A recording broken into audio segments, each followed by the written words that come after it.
Welcome to Saturday versus Sunday. I'm John Barber, and with me is Jeff Dover, and let's talk football. We've got our Miami and Notre Dame review. Great game. Nice to renew the rivalry between Notre Dame and Miami that played a lot of times before. What's some of your takeaways from the game? So my major takeaway when I looked at the box score was I was shocked how even the game was. And it didn't feel that way. It felt like Miami was having a better time moving the ball. And when I looked, Miami had 330 yards, Notre Dame had 315 yards, and I thought, oh, really? And then passing yards, 221 for Notre Dame, 205 for Miami, rushing 94 for Notre Dame, 127 for Miami. So all the way through here, I thought, what's going on here? How did this get how was this? It just didn't look like that. And then when I broke down the actual plays for Notre Dame, I realized almost 45% of their yards came on just 4 plays, like 4 big plays. That 165-yard pass, a couple of chunk runs, and 1 other big pass. That's a pretty good in-depth analysis right there from a fan podcast, right? Because that's a good deep cut there because that's because that explains how it feels watching it as a fan. It felt like Notre Dame wasn't moving the ball at all, which they weren't. Unlike 90% of the possessions, and it was just those 4 chunk plays that accounted for a lot of the yards. So I think close to half their yards came on 4 chunks. So I think that's a great way of describing how it was, because it really did feel like Miami was more dominant than that.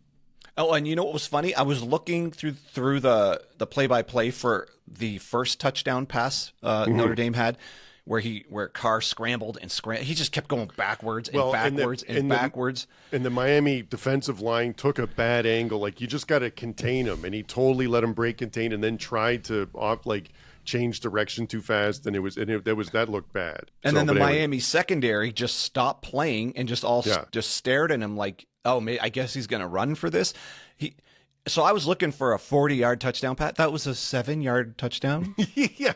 Or 8-yard, technically, because that's where the line of scrimmage was. And I thought, wait, that can't be right. I was normally when a play takes 10 seconds, it's because someone's running like 80 yards. And he throws it 40 yards in the air. You're thinking it's more than an 8-yard pass or whatever it was. So I was like, am I seeing this wrong? How come? Where's the 30-yard first touchdown pass? And then I was like, oh, right, he retreated 30 yards. It's the only reason it looked like such a long, or it was a long pass, but like on the box score, it's right. You only count from the line of scrimmage. So if the line of scrimmage was the 8-yard line, that's still only an 8-yard pass, even though he took a half an hour to do it and threw it 40 yards. And then on that replay, and I think it was McElroy was like, look at these guys all just got hypnotized. They're just staring at him as if he's going to run.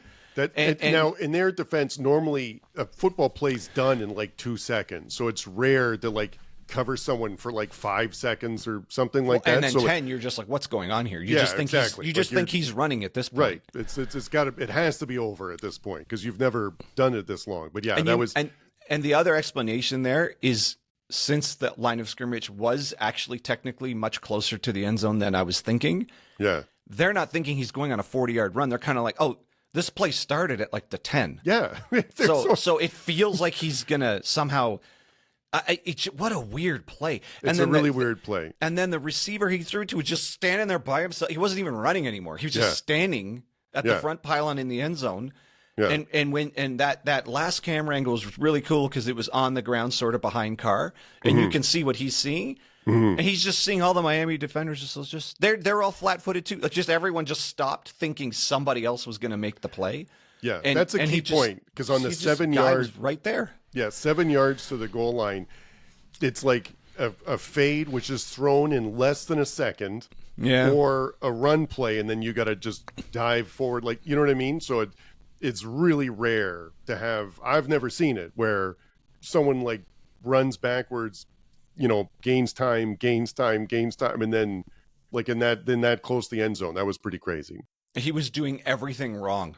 Yes. You just don't retreat. Well, good for him for turning that into a touchdown. Oh, it was great. That was a wild play.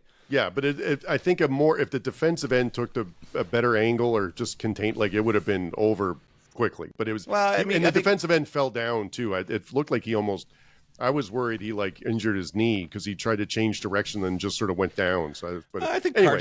Carr's probably just a little shiftier than him. I mean, he's a big dude. The defensive end probably just didn't quite have the lateral footwork. Probably surprised him. He probably didn't realize Carr had that wiggle in him.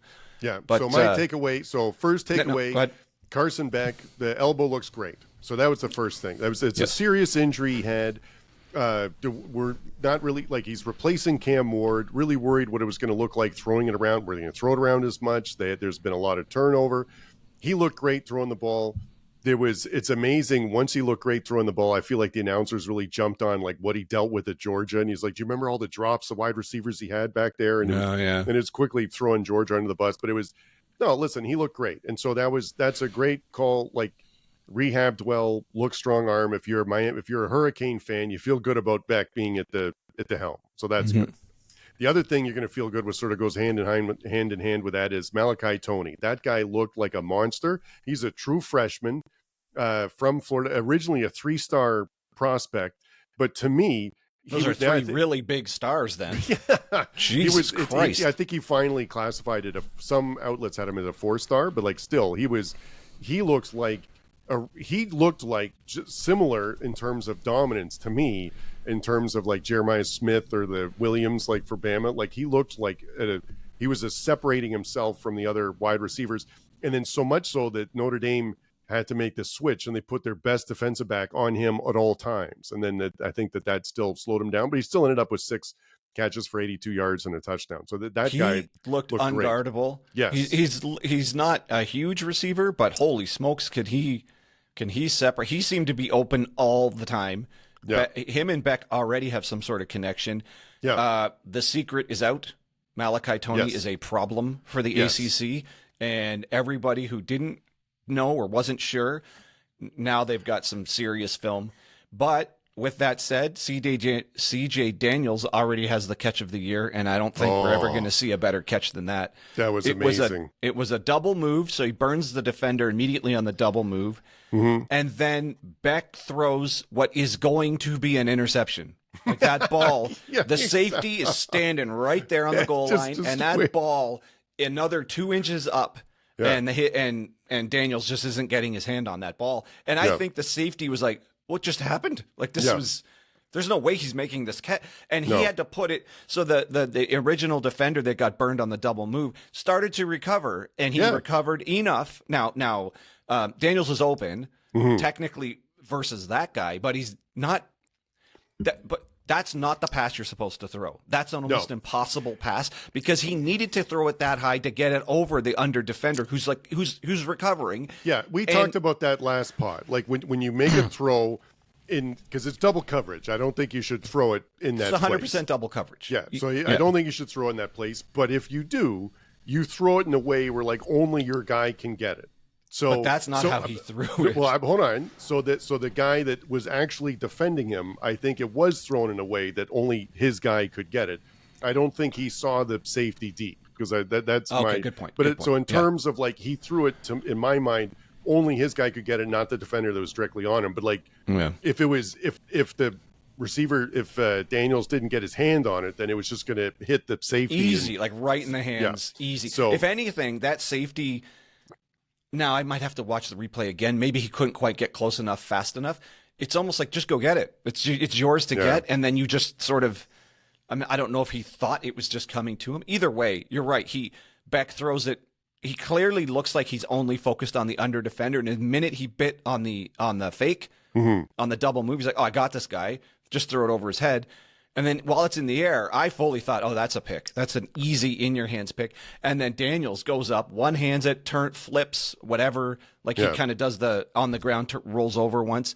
So I don't really see – I don't think you're going to see a better catch. You might see something that gets close to it, but it's kind of – I think we've seen the catch of the year already. And how could there be a catch better than that? No, that was amazing. It reminds me of some of the really good, like that guy for the Giants, New York Giants, and they were like how they reach back and grab it and then come down with it. It was like those are amazing catches. It looks just like it, almost like that. Very close to it. Yeah. And CJ Daniels from LSU last year, right? I guess transferred into. So anyway, looks like a really athletic wide receiver play. So another thing. So going into this game, it was a lot of people were talking about how good Jeremiah Love was, possibly the best running back in the country. 10 carries, 33 yards, which is you think crazy. He was hurt or something? I don't know, but I don't think I think the offensive line looked okay. Like I didn't think it was Notre Dame's offensive line played poorly or anything. I was really surprised by the lack of production. And even the announcers on the game called it like when they because he didn't get the ball for so long and then got another carry and the announcer was like out of witness protection apparently. Jeremiah Love getting the carry, which was hilarious. So Sean McDonough, great announcer. I think they were struggling. I think Notre Dame was struggling blocking Miami's front seven. Now Miami lost a bunch of talent too, but holy smokes, they reloaded in the front seven, and that D line looks really, really good, and it looks really, really disruptive. Yeah. They had 3 sacks, 5 TFLs. Notre Dame only got 1 sack and 2 TFLs. So overall, I mean, both teams have good defensive lines, but I think Miami had the edge there, as this game progressed, because one of Jadarian Price's runs is like a 20 or 20 something yard run. So out of those 94 yards rushing, I think almost 40 of it came on 2 chunk plays. So, which is, Price ran for 45 yards, but he had a long of 30. Yeah. Right. So that's 5 carries for 15 yards after that. Right. So for the game, after that one long, you got 64 yards rushing for the game, besides that one long one, right? And Carr himself had a 13-yarder. So that kind of, that when you dig into the box score, then you realize, oh yeah, Notre Dame was really struggling to move the ball for most of this game. But Miami had these lapses in defense, and they gave up chunk plays like that. That first touchdown's a complete defensive lap. The 65-yard pass is like, what are you doing? Like, you've got these guys on the ropes, and you keep letting them back in the game. Yeah, that was a real breakdown. That Reardon, the one guy for Notre Dame, was wide open that one time. Which was pretty brutal. Yeah, no, like if I'm a Hurricane fan, I'm concerned that the defense, they were up by 2 touchdowns, and then Notre Dame tied it, So, and I was having flashbacks to the Syracuse games last year, where it's like we were up and then we lost it. So you don't want that to have happen again. So listen, they came out with the win. That's the most important thing. But man, giving up points late is not what you want to do. And it was really weird because this is, I feel like, exactly the script that Cristobal wants. It's running the ball, winning the time of possession, which they did, so that Notre Dame's, the opposite team's defense is going to be tired in the fourth quarter. Then you'll be able to run it more and then really put the boa constrictor on it and put the stranglehold and do that. And it looked like up until the fourth quarter, that's what was happening. So I was like, well, it's playing out exactly how they want. And then all of a sudden they're like, they got to put it on the freshman Carr. Yep. And he was able to bring them back into this game. So hats off to him. Before we bet on Miami, so we cashed that. So if you're watching Saturday versus Sunday with the Barbin and Dover, you're making money so far. Making money with us. But it's that's exactly what you don't want to have happen in this game on the road, to put it all on the freshman to bring you back. But he did. So that Carr looked good. So he wasn't 19 for 30 for 221 yards, 2 TDs and an interception, but he looked like a freshman sometimes. But if you're a Notre Dame fan, you feel good with him going forward. Yeah, you didn't feel good at the end of the third quarter, and then in the fourth quarter he acquitted himself. So I'm just reviewing the play chart here. Notre Dame had a 64-yard in the fourth quarter alone. They had a 64-yard drive, a 54-yard drive, and a 75-yard drive, all in the fourth quarter. Yeah. So that is encouraging for Notre Dame. And to your point, that's the concern for the Miami fans. They're like, oh, God, here we go. Like exactly what you just said. And that's that's well over half their offense all happened in the fourth quarter. Yeah, and that's, which is so weird considering how it went. Like Miami up until that point was dominating the time of possession, and it was just really surprising that actually 2/3 of the offense was in the fourth quarter for Notre Dame. So and so I guess that's also why I thought by the end of it, I'm like, how on earth is this game tied? But it's a 4-quarter game, Jeff. It is. It's 60 minutes. 4 quarters. You got to get all the way to the end. Now, so for a Hurricane fan, it's concerning, yes, but it didn't fall apart. It didn't turn into an Iowa State. It didn't turn into a Georgia Tech. You actually completed it and you won.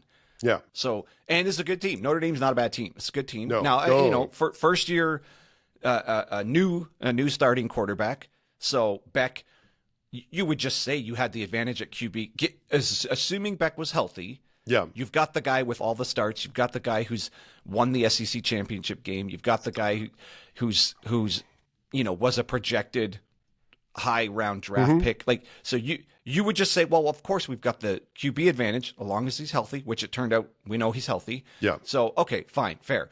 Carr it's like you could see him figure it out throughout the game. And then when it had to happen, he made it happen.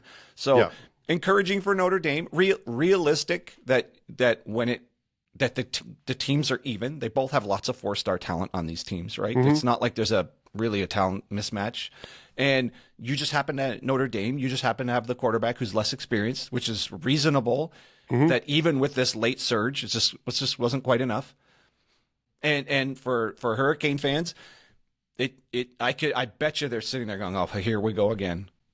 Cristobal, like, what are you doing? And then, but they survived, which and the announcers kind of pointed that out too. Like they completed the task, and so it's a massive signature win.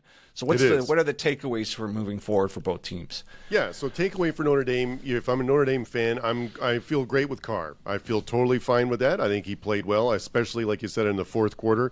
It's like he grew up a lot in one game. This is a tough and hats off to the what do they call it? The Hard Rock Casino or whatever the stadium is there, because that was a pretty loud stadium. That can be like a library sometimes. Yes. So that was a tough environment. CJ Carr looked good. The Notre Dame's defense, I think, looked pretty good. So I'm not that concerned. If I'm a Notre Dame fan, super worried about the run game, because Jeremiah Love is supposed to be amazing, and they could not run the ball very well. So was Jaden Greathouse even there? I don't know. He never had a catch. Was he even on the field? I'm not sure. That's a great question. So that's all I'm concerned about for Notre Dame is the running game, because that was supposed to be like really not just like they could do it. That with the new QB coming in and a really good defense, like you just lean on the running game. Like that should be the first thing that happens. Was not there to support him, so the kid had to do it.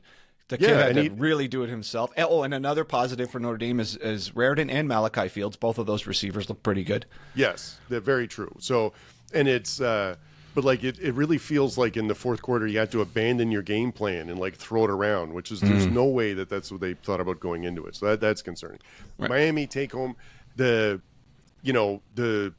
we're concerned about giving up the points, but we won. That's the key thing, is winning the big game. This is a signature win. This is the number 16, so like that's a big win for him, big win for Cristobal. I think another thing take home for Miami is that I love when Cristobal's like, we're just going to out physical the other team. We're going to run the ball. And there's so many times where the running back doesn't get much, but then you can just see the line surge forward and they just fall forward, and then it turns into like a 4-yard run or something, which is huge, because then now it's like 2nd and 6, 3rd and 2 or something.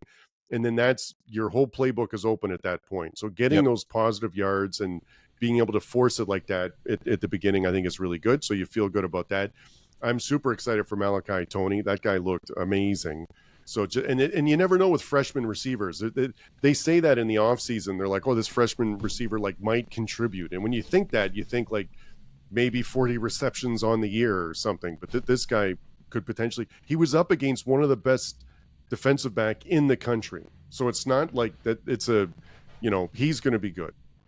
And then he is good. Yeah, and Beck is smart enough to know that like that I'm going to throw it to my guy like that. He can do that. So and then Beck looked healthy, and Miami's defense I think is going to be all right. So there's some if you're a Miami fan, you're excited. You're all of a sudden that game at FSU feels like that's going to be a real Miami and Florida a real banger. From like the late 80s, early 90s of like how that game used to feel like. Oh, yeah. They're hosting the Gators the week before. And Miami has an amazing Florida stretch where they host USF, South Florida Bulls. And Byron Brown looks every bit like in Lenore Sellers right now. Well, sorry, I forgive me. I think I forgot the Bethune-Cookman. I think they might I can't remember if they're in Florida. You're making stuff up now. I'm making stuff up. I want to touch listen, one more. Hold on. No, South Florida, Florida, Mm-hmm. FSU, all in a row. That's quite the Florida stretch Brutal. you get for Miami. Anyway. Brutal. What were you going to say? So I guess you could say Miami and Florida State have now moved themselves into the driver's seat in the ACC. Now, these obviously aren't ACC games, but another thing this does for Miami is gets them a signature out-of-conference win and expands their margin for error for making the playoffs now. Mm-hmm. So Absolutely. both Miami and FSU technically do not need to win or even make the ACC championship game in order to be considered for the playoffs.